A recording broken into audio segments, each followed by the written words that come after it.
அதற்கு பெரியமானவர்களே, இயேசுவோட நிகழ்ச்சியில் 99ஆம் அழைப்பு சந்திப்பதில் மிகுந்த மகிழ்ச்சி அடைகிறேன்.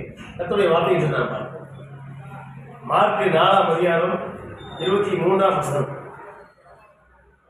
கேட்கிறதுக்கு ஒருவன் காதுள்ளவனாய் இருந்தால் கேட்க கடவன் என்றார். அதாவது கேட்கிறதுக்கு ஒருவன் காது உள்ளவனாய் இருந்தால் கேட்க கடவன் என்றார். அப்படின்னா காது உள்ளவன் இருந்தால் ஒருவன் கேட்க கடவன் அப்படின்னா நீ ஏசப்பா வார்த்தையை கேட்கறதுக்கு தயாரா இருக்கணும். ஏசப்பா வார்த்தை இருந்து ஒரு சொல்ற வார்த்தையை கேட்க தயாரா இருந்தால் அவன் கேட்க கடவன். காது எல்லாத்துக்கும் இருக்கும். ஆனா ஏசப்பா உண்மை என்ன சொல்றாரு பார்த்தீங்கன்னா, கேட்கறதுக்கு ஒருவன் காது உள்ளவனாய் இருந்தால் கேட்க கடவன் அப்படின்னா ஏசப்பா வார்த்தை கேட்க தயாரா இருக்கணும், ஆவலோடு இருக்கணும், எதிர்பார்ப்போடு இருக்கணும். அப்ப ஏசப்பா என்ன சொல்ல வராருன்னு கேட்கறது ஆர்வம் இருக்கும்போது அவன் கேட்கணும்னு சொல்றாரு.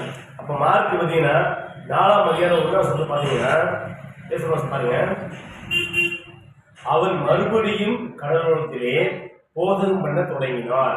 திரளான ஜனங்கள் அவரிடத்தில் கூடியிருந்தபடியால் அவர் கடலில் என்ற ஒரு படவில் ஏறி உட்கார்ந்தார். ஜனங்கள் எல்லோரும் கடற்கரையில் நின்றார்கள்.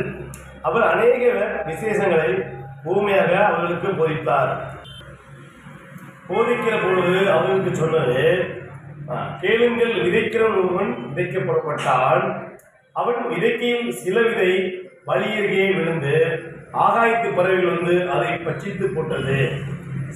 சில விதை அதிக மண்ணில்லாத கற்பாறை நிலத்தில் விழுந்தது. அதற்கு ஆழமான மண்ணிலோ சீக்கிரத்தில் முளைத்தது. அதாவது ஆழமான மண் இல்லை, சீக்கிரம் முளைத்தது. ஏசப்பா இந்த வார்த்தையை நிறைய கொடுத்துருக்காரு. இந்த வீடியோ நீங்கள் ஃபுல்லாக பார்க்கலாம், கீழே லிங்க் கொடுத்துருக்கேன். நீங்கள் பாருங்க, நீங்கள் தெரியும்.